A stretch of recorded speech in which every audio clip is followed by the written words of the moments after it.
Hey guys, welcome back to my channel. Today we are going to draw a cute little ghost using only a black pen and marker. Super easy and super fun. But first, a tiny funny cute story for you guys. There was a baby ghost who cried loudly one day.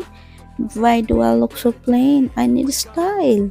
So a magical pen drew cute outlines for him. Then the ghost shouted dramatically, I look amazing! From that day, he became the cutest ghost in the whole spooky world. And today we are drawing that then same adorable drama ghost. Let's begin.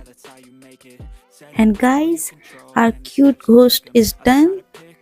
See you in the next video. Till then, bye bye. Like, share, and subscribe. Bye bye. Bye bye. Bye. Try to do this every day, call it replication. Wake up, today's gonna be a good day.